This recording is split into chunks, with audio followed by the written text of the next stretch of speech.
It's the 2nd of August 1914. World War I has just begun and the Kaiser of Germany has sent an ultimatum to the neutral state of Belgium. The ultimatum demands that Belgium must allow the passage of German troops through its territory. Despite Belgium being outnumbered and outclassed, they refuse, mostly because accepting the ultimatum would be a violation of their own neutrality, but also because Britain guaranteed military support if Germany were to invade. And they would. Germany invaded Belgium on the 4th of August and soon followed the Battle of Liège, where they would attempt to hold out on their own until the British Expeditionary Force would arrive 20 days later. As expected, Belgium withdrew from Liège, but the siege lasted for 11 days and delayed the German invasion of France by 4 to 5 days. From here, the Belgian army withdrew from the Gette towards Antwerp, leaving Brussels to be captured unopposed on the 20th. Soon after followed the Battle of Namur, which was defended by a ring of modern forts, however this still wouldn't stop the Germans. French troops sent to relieve the besieged city were repelled at Chaillot, and the Belgian army was forced to withdraw further south into France. Over in Antwerp, German troops besieged the fortresses there too, but this time the British Expeditionary Force had arrived to help out. However, having barely dug in, the Germans pushed them out, forcing them to be interned into the Netherlands, while the majority of the 80,000 strong Belgian force was sent further west. Finally, the First Battle of the Ypres commenced on the 19th of October, where the Entente finally managed to stall the Germans and would be the only liberated part of Belgium for the next 4 years. These 4 years in Belgium would see some of the worst atrocities of the war, together known as the Rape of Belgium. A total of 23,700 Belgian civilians would be killed, and a further 120,000 were deported and forced into labour in Germany. In Leuven, the historic library there was deliberately burned, along with any towns that were accused of harbouring guerrilla fighters. Along with many other horrific crimes, this was all used as propaganda by the Entente to encourage war support. The majority of Belgium may have fallen, but they still managed to hold off the advance for much longer than the Germans had anticipated, allowing the British and the French time to mobilise their forces and respond. Despite 4 years of occupation, Belgium would have its entire territory liberated, and by 1918 even gaining some land in the east and Africa. However, in this game, I attempt to keep Belgium from capitulating, joining the Entente before the outbreak of the war and fortifying Belgium to weather the coming storm. I'm Colonel Cam, and welcome to 11 years as Belgium in the Great War Redux.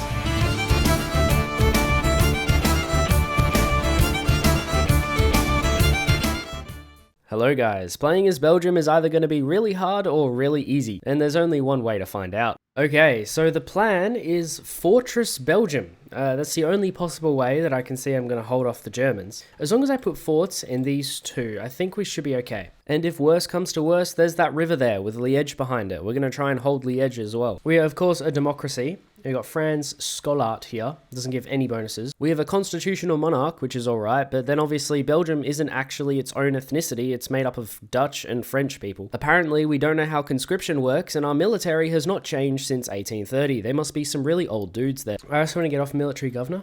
Don't need to do that. Probably just civilian oversight will be enough for Congo right now, because yeah, 70% compliance is fine. You know, I'm surprised the compliance is so high in the Congo, considering what went on there like not that long ago. I have done a practice run, and you do get the option to build a lot of forts. I think in our focus tree there's actually, Fortress Belgium. Gives us decisions to build forts, and then construction speed on forts. So right now I'm just doing this steel one, just because I need the steel. We got this event basically just outlining the situation of Belgium. King Leopold was actually in charge before our current king, Albert, right now. Turns out those two are very different people. Leopold was like kind of a ruthless authoritarian, but like Albert is more for the people. Anyway, yeah, so this guy is not approved by the king. So I think the king's going to get this guy out of here, and I'm going to go down and integrate like the liberals or the socialists or something, I think. You get like a little bit of socialist popularity down here. You get socialist reforms. Anyway, we've been leasing some land from the British in Africa, and the lease has ended, so either we got to renew it or just give it to them. To be fair, I don't think we get much out of it. Let's just transfer it. They can have it. It's not even that important, okay? I think it's best if Belgium has less of Africa, to be honest. Alright, what advisor should we get? I could always just go free trade, which is really good, but if there's like a really, really good... Ooh, 50 political power, and I get 3% research speed. Administration reformer, 10% political power gain, 10% stability. 50? Why does Belgium have like the most OP advisors? What? Anyway, I do have it on historical, if that wasn't obvious enough already. We have all this steel, but no factories, so we might as well go to free trade.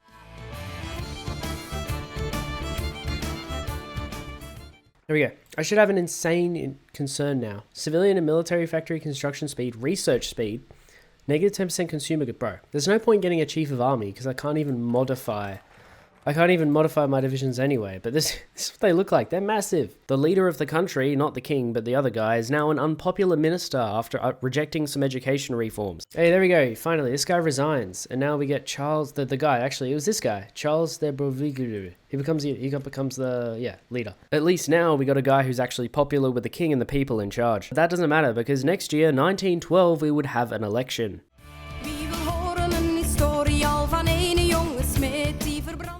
Actually, we have an election this year, and I think this election matters. Yeah, because this is the one where we did this focus, so now the Liberal Party will join forces. And then this changes the outcome of the defense talks with Britain and France, allowing us to join the Entente instead of just getting guaranteed. And once I do this, I can then beeline down to Fortress Belgium, and I just start building forts. The election's finished, and the king appointed this guy called Paul Heymans. I don't know how an election works with the king appointing a guy. I thought it was people who vote. Anyway, we got this guy in charge now, and our pie chart is a cool new yellow color. We now opened up negotiations with Britain and France, and well, we can't join the Entente just yet. Then this gives us a decision for when world tension is above 30% to then join the Entente. I should get army defense guy here. Yeah, let's get him now. Even though we get the army experience, and we can't use it, I don't care. Okay, let's do Fortress Belgium. I need to do this so I can start doing these decisions and hopefully I can have it done before 1914. And so the project of fort building would begin. We also got this old age pension vote, which gives us more socialism popularity. I'm going to secure it. Yeah, get stability out of it. There we go. Fortification 2, so I can build more forts when I need to. It's 1912. I don't know what to research. Alright, Fortress Belgium is done. So now I can do all these. Yeah, I have to use political power to get command power. Cool. Let's visit France and Germany, and then I might do this tripartite security meeting.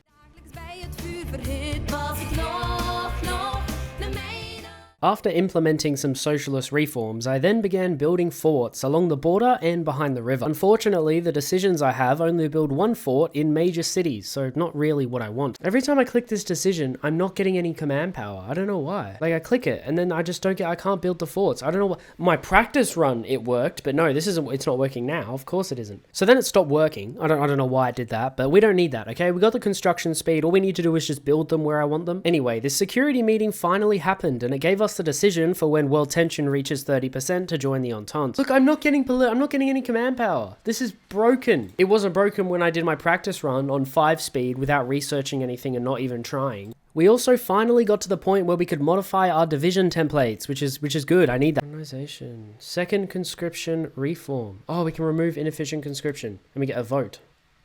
Alright, well that's good. Let's get rid of that. Things were finally getting better, and I would hope so because next year the war is going to start.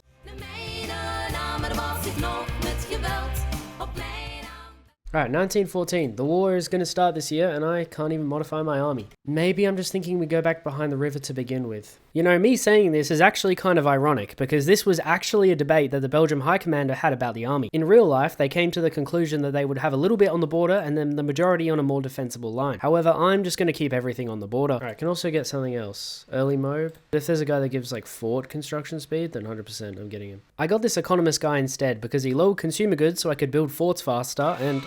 For crying out loud. Sorry, guys, that's my ringtone. It's the Better Call Saul theme. Anyway, yeah, and also the product efficiency cap. Oh, 1914 general elections. Cool. Are we getting elections every 2 years? That's crazy. I didn't expect anything to get done. World tension isn't anywhere near enough for me to join the Entente. It's annoying. Alright, finally. Division reconstruction. I can actually, like, you know, modify my units. Uh-oh. There's the July crisis. Okay, please, please, please. Enact the... Here we go. Let me join right now. War is just about to start, and I only just joined the Entente. This isn't even that much different from historical. Oh god, look at the divisions there. But we have entrenchment. I actually haven't even had time to modify my divisions or train new divisions, so I'm still using the same army that I had from the beginning. That's not good. Okay, Germany is at war with France. Germany wants to reach France through Belgium. And of course, we're not going to let them do that because we don't trust the Germans, not because we're trying to be neutral. We joined the Entente a long time ago. And just like that, I entered the war. It turns out Luxembourg fell immediately, meaning our border with Germany actually just got longer. And I didn't have any forts on the border with Luxembourg, so we're pretty vulnerable here. Dude, how are we getting pushed out? No way. What do they have, like what do they have, attack bonuses against Belgium? So the forts that we built on the border were completely useless. Yep, they immediately fell. However, my forts behind the river at Liège and Chaloy, I think you say it, and Namur, they're a lot better. So I immediately fell back to try and hold that defensive line. Max level forts behind this river. They will not survive. Alright, time to 5 speed because combat in this game is just static. What the hell is this? Somehow the French are getting pushed back, which is not helping me hold my line whatsoever. However, after enough attacking, the front line finally stabilized behind the river. There we go, army reform. What can I do here? Division organization plus 20%. Oh, I have to do that. I have to do that. Dude, what? Bro, what? Did you see that? They didn't even... The first of the cities on the west side of the river, Chaloy, fell, which is a disaster.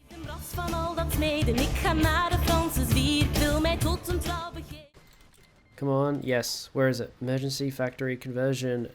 Done. First of all, we're temporarily a monarchy. I don't know what that's about. Secondly, the emergency factory conversion was a bad idea. I did not have nearly enough civilian factories to be doing that. I don't know why I did it. I don't care if you're not trained, you will train on the job. You will learn on the job. Machine gun production. Oh, this is good. 20% attack, 10% defense, and a military factory. I have to do it. We finally got around to removing outdated military, which is a huge help, and now the Germans aren't really going to be pushing us back. I don't know what happened there. Hey, okay, new leader. Leon, this guy. I don't know. Look how much socialist popularity there is. That's quite concerning. Dude, I need to increase my conscription as well. But I'm at a point where I don't think I'm going to struggle with defending. I think I'm not going to push either. It's just going to be nothing for 4 years, which is fun. Yep, I can tell why Hearts of Iron 4 didn't base it off World War 1 because the combat would have just been this for the entire game. At least in World War 2 they had tanks and it actually was interesting. Anyway, we got to the point where we started running out of focuses. As you could tell, the focus tree wasn't really that big for the start, and I'm pretty sure it used to be bigger. I don't know what happened to it. They removed it or something.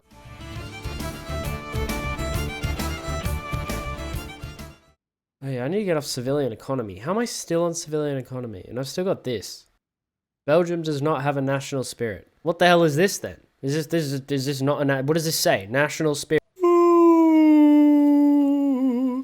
Nah, for real though, what the hell was that? That was a yawn, but why the hell did it go all musical at the end? You know, when I'm looking through all the footage, sometimes I just stumble across like the weirdest things I say and well, just noises I make. Anyway, bad jokes aside, Russia's falling apart and, well, our front isn't moving, as usual. I switched over to war economy, finally, and I thought it might be a good idea to start making tanks. Specifically, the heavy tank. Who knows why. Anyway, I can increase my conscription soon, which is alright. I have run out of national spirits, or focuses, sorry. I need to have capitulated if I want to do more.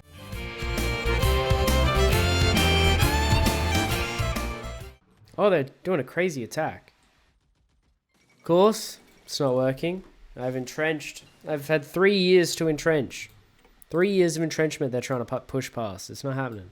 Anyway, we got this tank designed. Look at it. It's great. The hell is this? We got pigeons. Hopefully I can get 5 of these out soon enough. I need 1,000 heavy tanks, and I've got no chromium.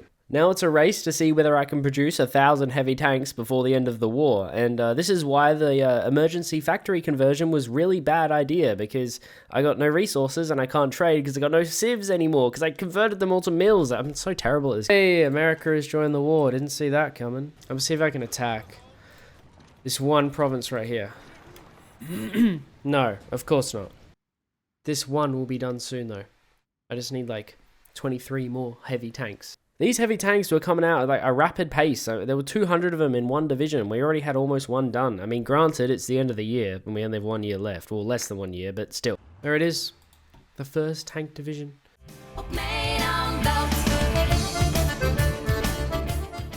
I gotta do something with my tanks, otherwise the war's gonna be over and I won't get a chance to see if they actually do anything. But I can't even conduct my experiment to see if they will do anything because they don't have any strength. I'm emergency factoring conversion again. Wait, I just realized that ruined my trading. I can't trade anymore. I did that to try and produce the tanks faster, but now it turns out I don't have enough resources, so I'm actually producing them slower after clicking that. Now the tanks aren't doing anything, because there's no... Okay, they did kind of do something though. The bubble was green, but I feel like it would just be green and then just stay on green and then not actually push. Turns out the one tank wasn't too bad, because I started attacking again and we actually took Chiloy. I'm never crossing a river though. It's over. Like, that's the only pushing we're gonna get all game. You know, I think with this mod, you just gotta make better technology, just tanks and planes as best as you can to try and break through the front line. Anyway, the armistice of Campaign happened and we had survived. Hey, we do it! Spa Conference. Following Germany's defeat, the victorious countries met in Belgium to discuss what reparations Germany should pay. Now, I want to see what I get out of the war, that I've survived and didn't capitulate. Luxembourgish question. The war in Belgium was terrible, but our proud army was brave enough not to capitulate and push our adversaries far from Brussels. So it turns out we get Luxembourg. I'm not complaining, that's pretty good. Hey, oh, we did get this. Yay, we got this. It's got a civilian factory in it, that's pretty good. And then we did get Rwanda. Yay. Now, I don't know if there's probably nothing beyond this for Belgium. Unlike many other countries, Belgium doesn't really have much post-war content. So yeah, that's pretty disappointing. We got the Kingdom of Belgium and Luxembourg, right? So that's good enough for me. If I would have invaded the Netherlands if I could justify, but that's also disabled. Apologies for the short length of this video, but you know, it is what it is, alright? Thank you guys so much for watching, and I'll see you guys in the next one.